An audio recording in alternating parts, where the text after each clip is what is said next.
My name is Alton Renfro. I am 73 years old, and for 8 months, my son-in-law had me locked in a memory unit in Anaconda, Montana, on the strength of a neurological evaluation that was real, that was signed by a licensed physician, and that was not about me. I spent 31 years underground in Butte on a mine rescue crew, going into drifts that had already come down once to bring out men who were still in there. And 18 years after that as a state mine safety inspector, which is a job that consists almost entirely of listening to people explain how an accident happened and deciding whether to believe them. On the second Sunday of October, my twin brother came to visit me with 2 fingers splinted and a bruise coming up under his right eye, and he told me he fell. And I want you to understand that I knew he was lying before he finished the sentence. Before I tell you what my son-in-law had done to the boiler in my own basement, tell me in the comments where you are watching from tonight. And hit like and subscribe if you have ever been called confused by somebody who needed you to be. One honest note before we begin. This story is a work of fiction. The voice you are hearing and the images you are seeing are AI-assisted. Names, places, and events are invented for storytelling. Any resemblance to real people is purely coincidental. But the lessons about family, greed, and quiet strength are very real. Now, let us begin. The place in Anaconda is called Copperview Residential Care, and I want to be fair to it because the people who work there are decent and underpaid, and they are not the villains of this. The building is single-story, brick, built in the 80s, with a courtyard in the middle and a door on the north corridor that only opens if a badge says it can. I had a room with a window that looked at a maintenance shed and a small dresser and a chair. I got up at 6 because I have gotten up at 6 since I was 19. I made my bed with corners. I did the puzzles they put in front of me, and I did them fast. And none of it made any difference at all. Because there was a document in a county file in Butte that said I could not manage my own affairs. And once that document exists, everything you do to prove otherwise reads as agitation. That is the part nobody tells you. I did not go in there raving. I went in there after a stroke in February of 2023 that took my speech for 11 weeks and left me with a right hand that still will not do buttons. I came back. My words came back in April, and my reading came back by June. But by June, there was already a guardianship, and my son-in-law was already the guardian, and the man who signs the papers is the man the world talks to. I said I was fine. They wrote down that I was resistant. I asked for a lawyer. They wrote down that I was fixated. In November of that year, they moved me from my own back bedroom to an assisted place in Butte, and in February of this year, they moved me to the locked corridor in Anaconda. And each move came with a form I was not shown. I had one visitor. That is the strange part, and I did not understand it for a long time. My daughter Marisol came twice in 2 years, and both times she stood in the doorway with her coat on. But every second Sunday at 1 in the afternoon, my twin brother Arliss walked into that visitor's room and sat down across from me. And we had not spoken in 41 years. He turned up in the autumn of 2023 out of nowhere, gray and thin and older than he should have been. And he sat down and said, "Hello, Alt." And I did not say a word to him for the first 3 visits. He came anyway. He came in January when the pass was closed, and he took the long way around through Deer Lodge. He came every second Sunday for 23 months, and I never once asked him why. Because I was afraid of the answer. We were born 11 minutes apart in 1952, and we are identical, which is a word people use loosely and which, in our case, is exact. Same height, same hands, same voice, same way of standing with the weight on the outside of the foot. There are 2 things that tell us apart. Arliss has a scar through his right eyebrow, about 2 inches, white and raised, that splits the hair. And I have blue on my left forearm, a spray of it from wrist to elbow, which is what happens when rock dust gets driven under a man's skin by a blast and stays there for 50 years. It looks like ink. It never comes out. Those 2 marks are the entire difference between my brother and me, and I want you to hold on to that, because everything that follows turns on it. On the second Sunday in October, he came in walking wrong. He was carrying his left shoulder high, and there was an aluminum splint taped across the second and third fingers of his right hand, and there was a bruise under his right eye that had gone the color of a plum and had spread down onto the cheekbone.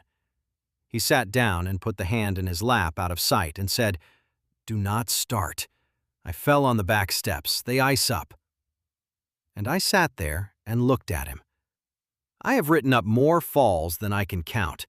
I have stood over men who fell 400 feet and men who tripped on a hose. A fall gives you a pattern. It gives you the heel of the hand, the point of the elbow, the outside of the hip, and it gives you dirt in the wound. What he had was not a fall. 2 fingers splinted on the same hand and nothing on the palm, a bruise on the orbital ridge, and not one mark on the nose or the chin when a man who goes down on ice puts his face into it flat. And when he reached for his coffee, he brought the cup to himself instead of putting his hand out to it, which is what people do when the ribs on that side are cracked. Those are defensive fractures. That is a hand thrown up in front of a face, and a hand that stayed there. I said, "Who is hitting you?" He said, "Nobody." I said, "Arliss, I have not asked you one question in 23 months, and you have earned that. But I am asking you this one." And my brother, who is 73 years old, put his head down on that visitor's room table and cried like a boy. It was Thaddeus. That is my son-in-law, Thaddeus Kelso, 41 years old, who married my daughter in 2015 and who has been the general manager of Renfro Hoist and Hall since I had the stroke. Arliss had been living in my house since November of 2023 in the back bedroom, the one they had moved me out of. He told me it started with the shoving, then the closed fist, and that it happened when Arliss would not sign things. He said Thaddeus needed a Renfro signature on certain paper, and that mine was no good anymore because a ward cannot sign, and that Arliss was the only Renfro left with a hand that still counted. And he said, and I will remember the way he said it, that it was fine, that he could take it, that it was better this way. I did not ask him what he meant by better. I asked him one question instead, which was whether Thaddeus had ever seen my forearm. Arliss looked up with his face wet and said, "Why?" And I said, "Because you and I are going into that bathroom, and you are giving me your coat and your boots and your truck keys, and you are going to lie down on that bed in my room and sleep for the first time in 2 years." He said I was out of my mind, which, under the circumstances, was a poor choice of words. I said, "Look at your face. That bruise covers your eyebrow. It covers the scar. Nobody on this earth can tell us apart right now except me, and I am not going to tell." The visitor's bathroom at Copperview is a single room with a lock, and we were in it for 9 minutes. He gave me a flannel shirt and a canvas coat and a pair of boots 2 sizes past their life, and a wallet with $41 in it, and the keys to a 1994 Ford that he had bought in Sheridan for $1,100. I gave him a cardigan and elastic waist trousers and a plastic wristband with my name on it. I made him say 4 things back to me: that he was Alton, that he had had a stroke, that he was tired, and that he wanted to sleep. Then I rolled my left sleeve down and buttoned the cuff, and I put my weight on the outside of my left foot the way he does, and I walked down that north corridor past the desk with my head down, and the aide buzzed me out and said, "Drive safe, Mr. Renfro." I said thank you. It was the first time in 8 months I had gone through a door that somebody was not holding. I drove east out of Anaconda on the old highway, with my hands shaking so badly on the wheel that I had to pull over twice. Not from fear, from the size of the sky. If you have never been shut inside a single corridor for 8 months, I cannot explain to you what it does to a man to come over the pass and see the whole Deer Lodge Valley open up on the left, with the snow already down on the pintlers. I sat on the shoulder outside Opportunity for 20 minutes with the engine running, and I did an inventory the way I used to do at the collar of a shaft before we went down. What I knew, what I did not know, what would kill me. I knew Thaddeus was hitting my brother. I did not know why he needed Renfro signatures, and I did not know one single thing about what had been done to my company, my house, or my daughter in 29 months. The house is on the west side of Butte, up the hill, a 2-story frame with a stone foundation and a porch my wife Ivy painted 3 times. Ivy has been gone 3 years. I pulled the Ford into my own driveway at 4:30 in the afternoon, and I sat there and looked at it. And there were 3 vehicles in front of me, a black pickup on dealer plates, my daughter's car, and a Kubota on a trailer that had no business being at a residence. I went in through the kitchen door the way I have gone in for 40 years, and I had to stop myself at the threshold and remember to be a guest. That was the first hard thing. A man does not have to think about how to walk into his own house, and the second you have to think about it, you are already acting. Thaddeus was at the island with a laptop and a bottle of beer, and he did not look up. He said, "Took you long enough. Did she sign or did she do her routine?" And I understood in that second that Arliss had not been going to see me every second Sunday out of love alone. He had been going because Thaddeus sent him. He was being sent to Anaconda with paper. That was the price of the back bedroom. My brother had been driving over the divide twice a month for 2 years to get his own twin to sign documents, and had come back every time without a signature, and had taken what came of it. I said, "She did not sign," and I made my voice a little slower than mine, and Thaddeus finally looked up and clicked his pen twice, fast, and said, "You know, for a man with nowhere to go, you are running out of ways to be useless." He was not what I expected. I had built a picture of him in that room in Anaconda, and the picture was of somebody enormous. He is not. He is a narrow man of average height, with good teeth and a gym membership, and a way of standing too close. He got up off the stool and came around the island and stood about 10 inches from me, and he said, "You eat after us tonight. There is a plate in the microwave. Do not touch the good bread." And then he flicked me with 2 fingers on the bruise, right on it, casually, the way you would flick a fly off a counter, and he watched my eyes water, and he clicked the pen twice again. I stood there and let my shoulders come down, and I said, "All right, Thaddeus." And I have never in my life wanted anything the way I wanted to put that man through the cabinet doors. My daughter came in about 6. Marisol is 38. She has her mother's hands and her mother's way of tipping her head when she is listening, and she came into that kitchen and looked at the bruise on my face and then looked at the floor and asked what was for dinner. She did not ask me what happened. She did not ask her husband what happened. She has been living in a house where a 73-year-old man gets flicked on a fresh bruise in front of her, and it did not stop her conversation. I want to be careful here because she is my child, and I love her, and I have thought about her every day of the last 8 months. But I sat at that table and watched her go around the outside of the truth like water around a rock. And something in me that had been holding on since February let go. Dinner was the first time I tested the water. There were 4 of us because Thaddeus's brother Doyle was there, and Doyle is one of those men who laughs one beat after somebody else decides what is funny. My plate came out of the microwave, and it was the previous night's, and Thaddeus made a point of describing the steak he was eating. Then he reached over and took the salt in front of me, And while he was reaching, he put his elbow into my splinted hand and leaned on it. Not hard enough to be an act, hard enough. And I let out a small sound, and I pulled the hand back, and in pulling it back, I caught the base of his beer bottle with my forearm and put a full bottle of it into his lap.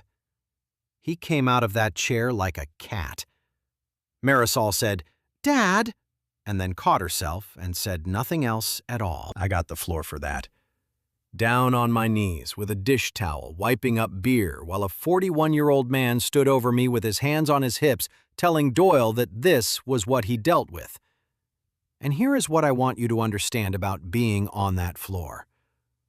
I was not humiliated. I was surveying.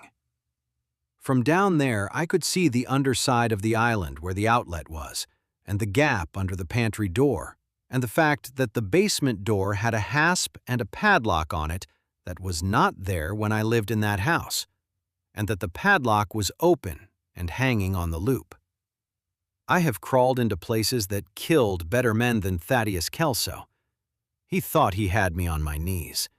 He had put me exactly where I wanted to be, which is low down with my eyes open. And he had shown me the basement. He came into the back bedroom at 11:20 that night.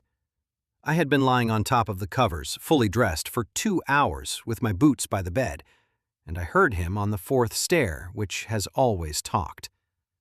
The door opened, and he crossed the carpet in socks, and he went straight to the dresser where Arliss keeps his wallet, and I heard him take the bills out of it.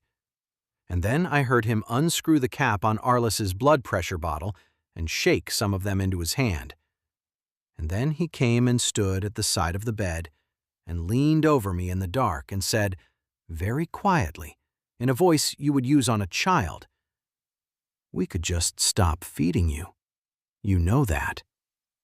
And that is when I got hold of his wrist. I want to be honest about that moment, because it was the closest I came to ruining everything.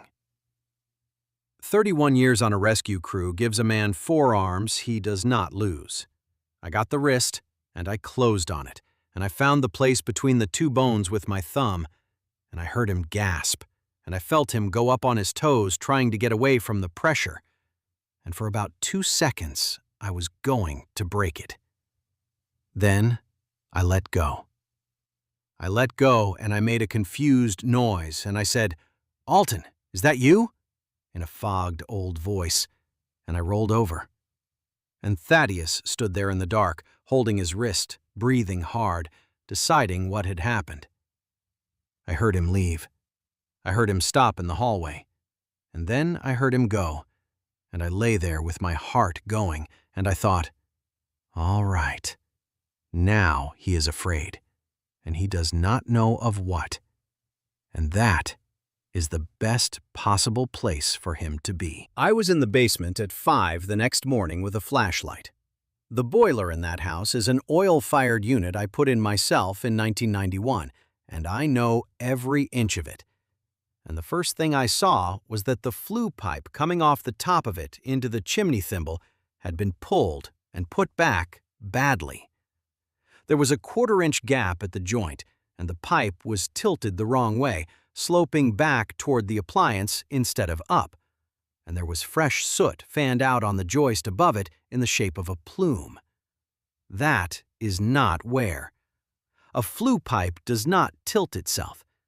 Somebody had taken that joint apart and put it back with the pitch reversed, and had left it a hair short so it would not seat. Then I did the thing I have done 1,000 times on other people's property. I ran the boiler up, and I held a lit match at the barometric damper, and I watched the flame lean out toward me instead of getting sucked in. That is a backdraft. That is combustion gas coming into a room instead of going up a chimney. And what is in that gas is carbon monoxide, which is odorless and which does not hurt on the way in. And then I went upstairs and took the cover off the detector in the hall, the one I mounted myself, and the battery compartment was empty, and the one at the top of the basement stairs was gone entirely. and there were 2 screw holes and a clean rectangle in the dust where it used to be. I sat down on the basement steps in the dark and worked it out. In a house that size, with that boiler, a flue pitched backward will not kill you fast. It will give you headaches. It will give you nausea in the morning that clears when you go outside. It will make a man sleepy and stupid and confused. And if that man is 73 years old, and there is already a piece of paper in a county file saying he is impaired, then every symptom he has confirms the paper. And if one cold night the wind sits wrong on that chimney and the draft stalls completely, that man dies in his sleep in a house with a 40-year-old boiler. And the coroner writes, accidental, and nobody on this earth asks a single question. That is not a beating. That is a patient, quiet, deniable machine for killing an old man. And my brother had been sleeping 11 feet from it for 2 years. I went and looked at the mail next, because a man who tampers with a chimney also tampers with everything else, and because there was something I had been chewing on since Anaconda. In the lockbox of Thaddeus's pickup, under a roll of ratchet straps, there was a plastic grocery sack, and in it were letters, 40-some of them. Half were in my brother's handwriting, addressed to me at Copperview, unopened and unsent, and half were in my handwriting, addressed to Arliss at that house, opened and read and put back in the envelopes. I had written to my brother for 2 years and got nothing back, and told myself he had said what he came to say. He had written to me for 2 years and got nothing back, and told himself I had never forgiven him. Both of us sat in the same silence for 23 months, and a man kept it in a truck box under a roll of straps. I read them in the cab of that Ford with the door open and my feet on the gravel. And in the 11th one, written in March of this year, my brother wrote a sentence I did not understand until much later. He wrote, "I know now what he did with me, and I am not going to tell you, because if you knew, you would come home, and that is the one thing that cannot happen." I read it 4 times. I could not make it mean anything. I put the letters back exactly the way I found them, because a man who checks a chimney also checks a truck box. And I went to work on the thing I actually knew how to do, which was the money. The office of Renfro Hoist and Hall is a metal building on Continental Drive with a yard behind it. I walked in at 10 in the morning as my brother, which meant nobody looked twice, because Arliss had been coming in to sign things for 2 years. Odalis Beltran has run that dispatch desk since 1994. She looked up and said, "Morning." And then she looked again, and her face did something complicated, and she said, "Coffee." And she got up and poured it and set it in front of me, and I picked it up and drank it black, and Odalis stood there watching me do it.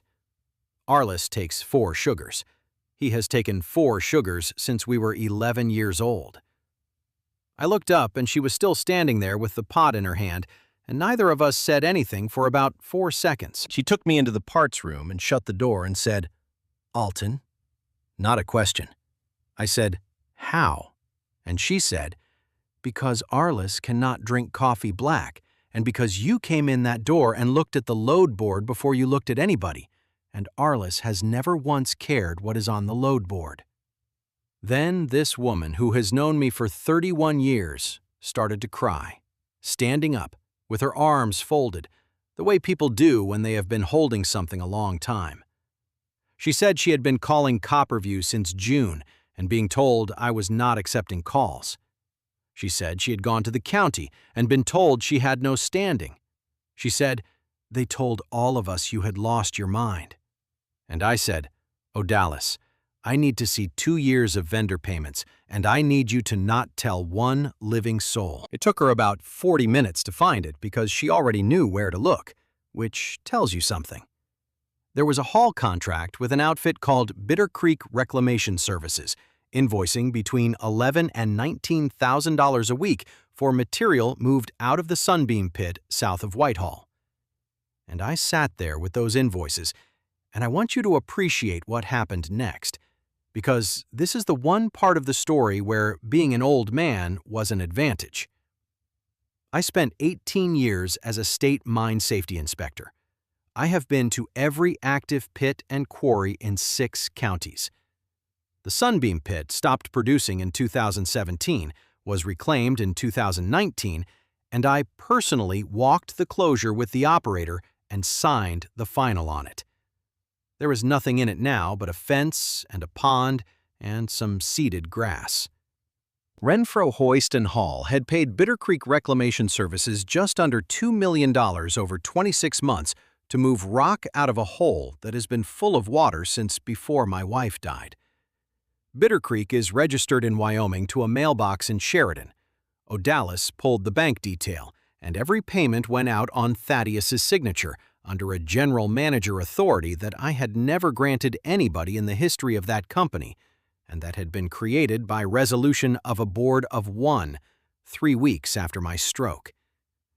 And then she pulled the equipment schedule, and that is where the floor went out, because 41 of our haul trucks and both of the shovels were pledged as collateral on a hard money note out of Spokane for $4.5 million at an interest rate that no honest business has ever paid. I went to see Ford Kwiatkowski that afternoon.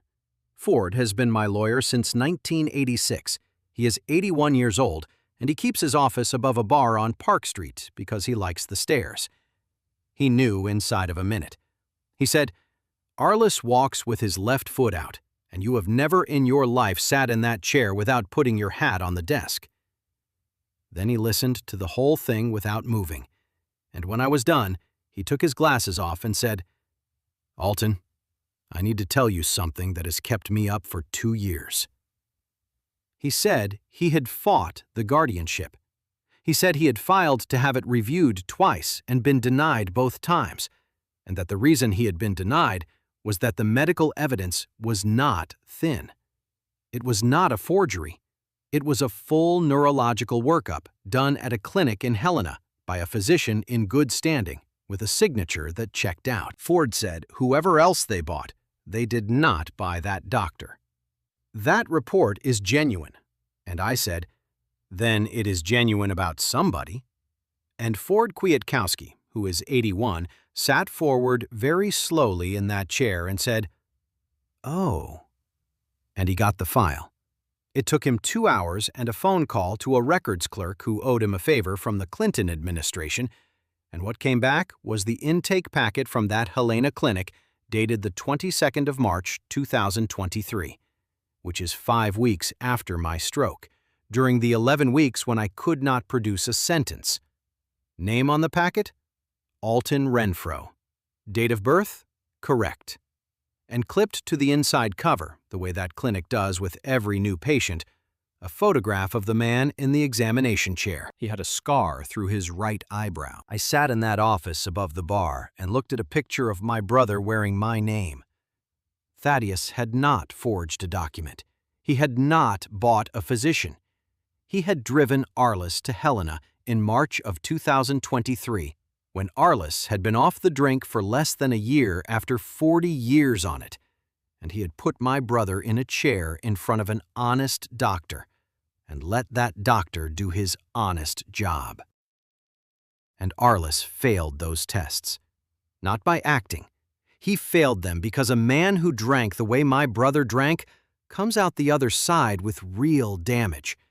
And he could not do the clock, and he could not do the 3 words, and he could not tell that doctor what month it was. Every word of that report is true. It is simply not about me. Thaddeus Kelso did not fake the evidence.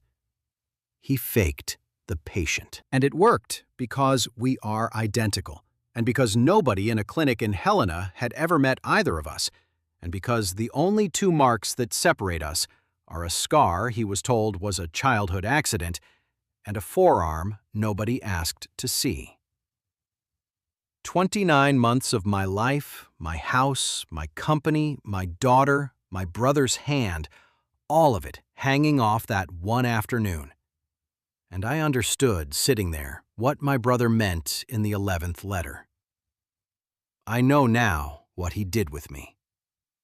Arliss had figured out that he was the reason I was in that building. That is why he came every second Sunday.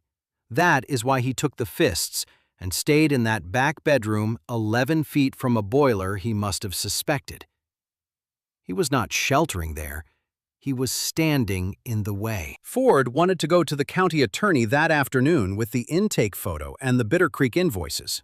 And he was right. And I told him no, and I want to explain why. A photograph of my brother in a chair is a fraud case. $2 million to a mailbox in Sheridan is a fraud case. A flue pipe with the pitch backward is nothing at all, because I could not prove who pulled it, and a defense lawyer would say a 73-year-old man did it himself. Thaddeus was going to do 4 years somewhere with a weight room and come out at 45. I did not want 4 years. I wanted the thing he was actually planning, and I wanted it on tape. And to get that, I had to let him think the machine was still running. So we put cameras in. Ford had a man in Bozeman who does insurance work and who came over on a Wednesday with a case of devices the size of a shirt button, and I put them where I would have put them if I were investigating a fatality, which is what I was doing. One in the basement on the joist above the boiler, aimed down at the flue joint. One in the kitchen. One in the upstairs hall. And one in the back bedroom, above the door, aimed at the bed.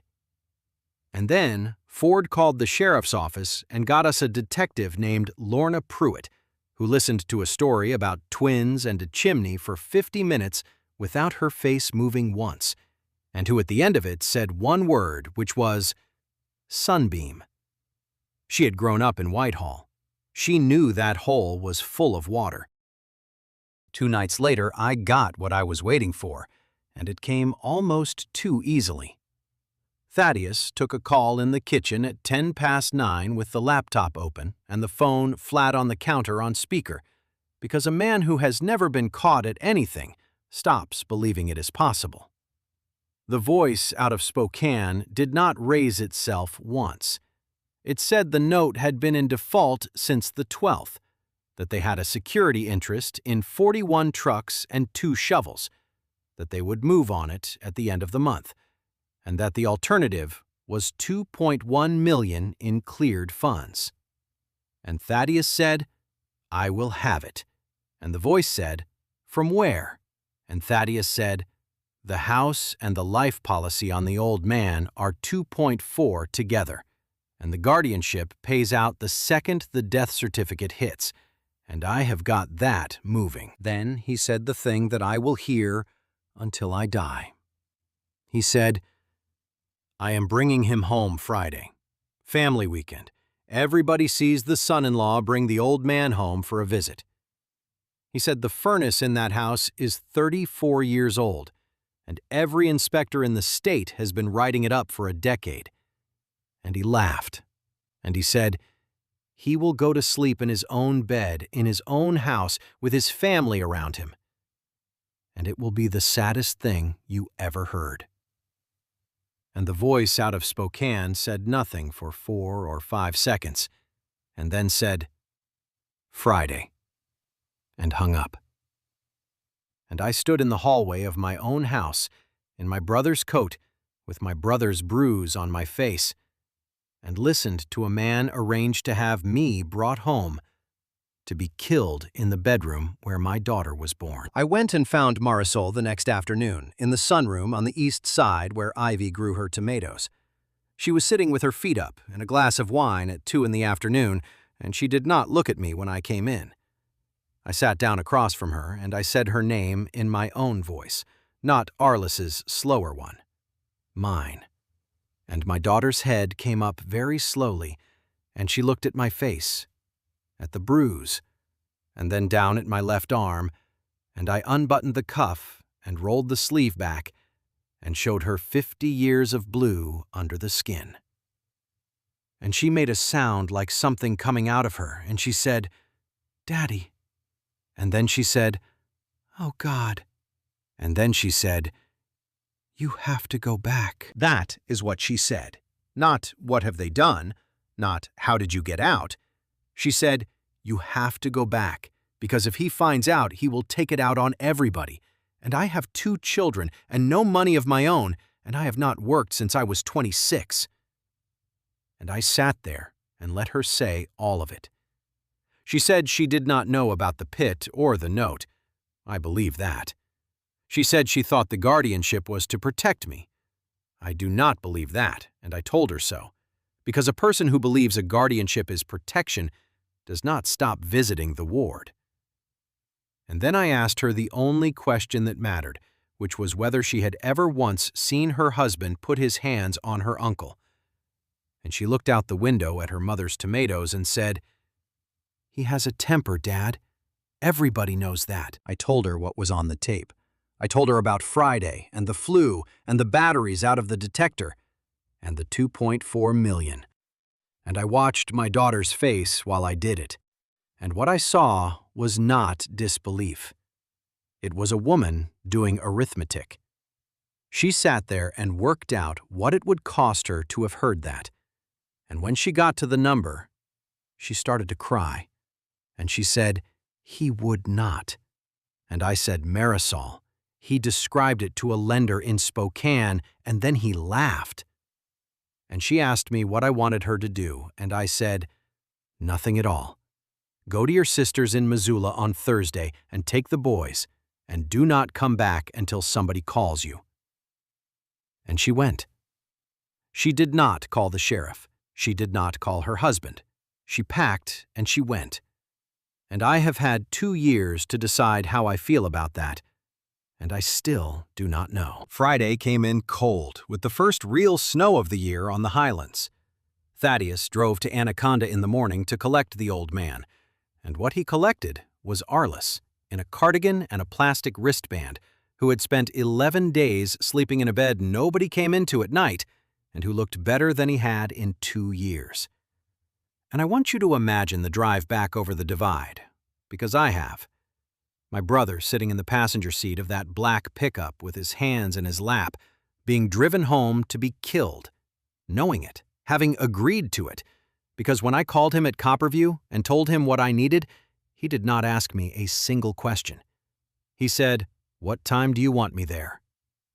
41 years of silence, and that was the whole conversation. They came in the kitchen door at 1:30. Thaddeus was performing. He had the wheelchair he did not need, and the bag, and the voice people use in hospitals, and O'Dallas and Ford were parked 2 streets over in a van with Detective Pruitt and 2 deputies, and a laptop with 4 feeds on it. And I was where I had been since 11 o'clock that morning, which was in the cold cellar off the basement, behind a door I built in 1988, sitting on an upturned bucket in the dark with a thermos and a 2-way radio, 11 feet from my own boiler. Thaddeus got Arliss into the back bedroom and told him to rest. He said, "You are home, Alton." Doyle came at 2 with beer, and at 4:20 in the afternoon, Thaddeus Kelso came down my basement stairs with a pipe wrench. There are 11 minutes on that recording, and I have watched all 11 of them exactly once at Ford's office with Detective Pruitt sitting beside me. He set the wrench down. He took the flue joint apart all the way, and he set the section of pipe on the floor and left the thimble open to the room. He went to the boiler and turned the aquastat up to its stop. He went to the window well and closed the vent I had cut in 1991 to give that room make-up air, and he taped it with duct tape. 2 passes, very neat.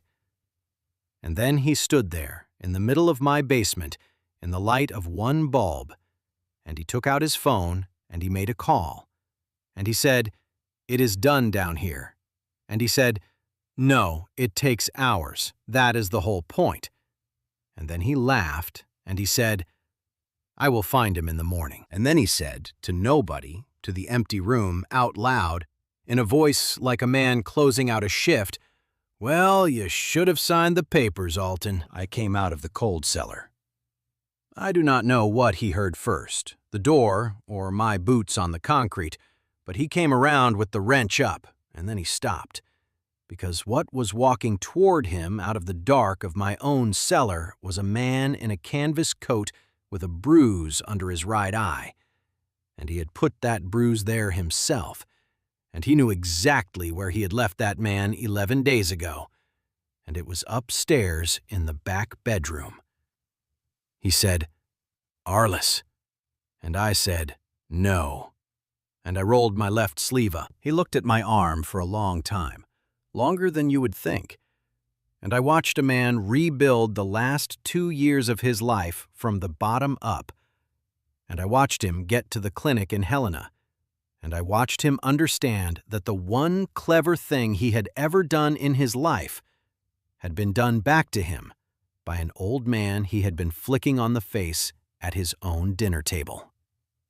He said, "That is not possible." And I said, "You put my brother in a chair in Helena and let an honest doctor tell the truth about the wrong man. I have been sleeping in your back bedroom for 11 days. There are 4 cameras in this house, and one of them is on the joist above your head, and it has been running since the second you came down those stairs." He came at me with the wrench. I want to be plain about what happened because people ask. I was 73 years old and 8 months out of a locked corridor, and he was 41 and went to a gym. But a pipe wrench is a poor weapon for a man who has never used one, because it is heavy at the wrong end, and he brought it up over his shoulder like an axe, and all I had to do was step inside it and put my left forearm across his throat and take him back into the boiler. I did not hit him. I held him there. I held him against the side of my own furnace with 50 years of blue rock dust across his windpipe, and I put my face about 4 inches from his, and I said, "My brother came back here to stand in front of this thing for you to hit." And then the deputies were on the stairs. They took him out through the kitchen door at 10 to 5. Doyle went with him for the beer he had drunk in a house he knew was being made into a gas chamber, and for the $2,000 a month Bitter Creek had been paying him for a mailbox in Sheridan. Ford came in with Detective Pruitt and O'Dallas, and Arliss came down the stairs in that cardigan holding the rail with both hands, and my brother and I stood in the kitchen where our wives had cooked, and neither of us said anything at all for a while. Then he said, "Did it work?" And I said it worked. And he said, "All right," and sat down at the table. And that is as much as either of us has ever managed to say about it out loud. It came apart fast after that. The intake photograph from Helena voided the guardianship in 11 days, and the judge who did it read a statement into the record about the failure of the review process that Ford has taped to his office wall. Thaddeus Kelso pleaded out in April to attempted deliberate homicide, exploitation of an older person, forgery, and 11 counts of fraud, and he is doing 60 years at the state prison in Deer Lodge, which is 8 miles from the building he had me locked in. Doyle got 9. The physician in Helena was never charged, and never should have been, and he wrote me a letter that I have kept. 2.1 of the $2 million came back out of the Sheridan account, and the Spokane note got unwound in a bankruptcy court in a way I do not fully understand, and Ford says I do not need to. And in June, Arliss told me the rest of it, sitting on the tailgate of that '94 Ford up at the Big Butte with the whole town under us. He said he worked out what Thaddeus had done in the autumn of last year when he found a copy of the intake packet in the office and saw his own face on it. He said he sat in the truck with it for 2 hours. And he said he did not tell me, and he did not go to a lawyer because he had already been in that house 11 months by then, and he had already been down in that basement with a flashlight, and he had already worked out what the flue pipe was for. And he said, "If I get up and leave that house, Alt, he has no reason to wait." As long as I am in that back bedroom taking it, you stay in Anaconda. And Anaconda is not a good place, but nobody in Anaconda is doing anything to that chimney." Then he told me the part I had not asked about in 41 years. In August of 1984, there was a fall of ground in the Kelly on a shift my crew worked, and my brother was on the winch, and my brother had been drinking since noon, and 4 men did not come up. I wrote that report. I put in it exactly what happened, because that is what the report is for. And Arliss left Montana on a Tuesday, and neither of us picked up a telephone again for 4 decades. And he sat on that tailgate at 73 years old and said, "I could not give you those 4 back." So I stood in front of the one I could. That is all it was. That is the whole reason. Marisol and I are working on it, and I am not going to sit here and tell you it is fixed. She lives in Missoula now, and she has a job at a title company, and she takes the bus. And I did not take the house from her out of cruelty. I took it because a woman who has never had to hold anything up will hand it to the first man who offers. And she is 38, and there is time. The boys come to Butte 1 weekend a month, and I take them up to the mine yard and let them climb on things they should not climb on. She has never apologized in words, and I have never asked her to.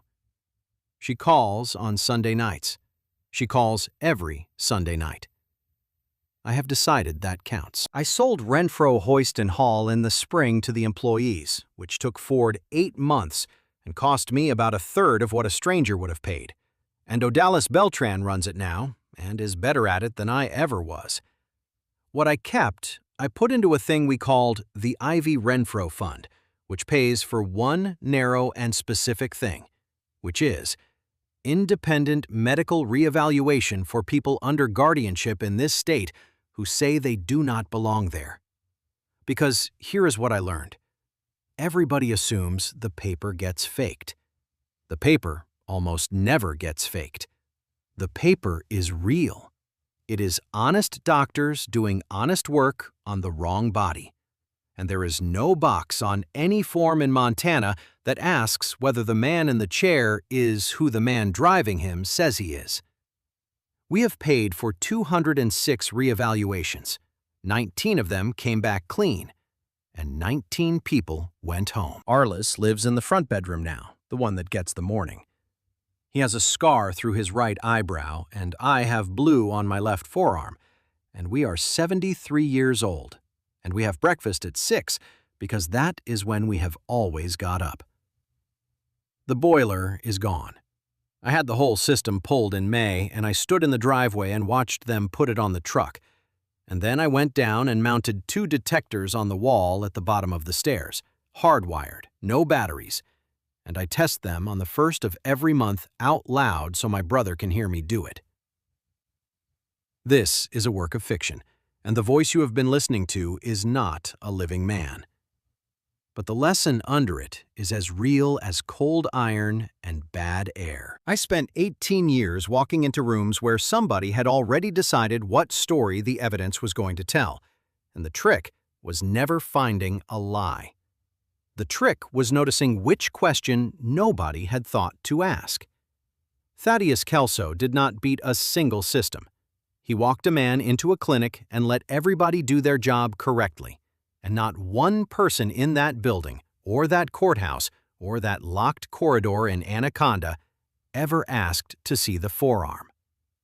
So when somebody tells you an old man is confused, go and stand in front of the old man yourself. Ask him something only he would know. Look at his hands. And if a man ever tells you that the person you love is not making sense anymore, ask yourself who benefits from that being true. And then, go check the chimney. My name is Alton Renfro, and they buried the wrong man.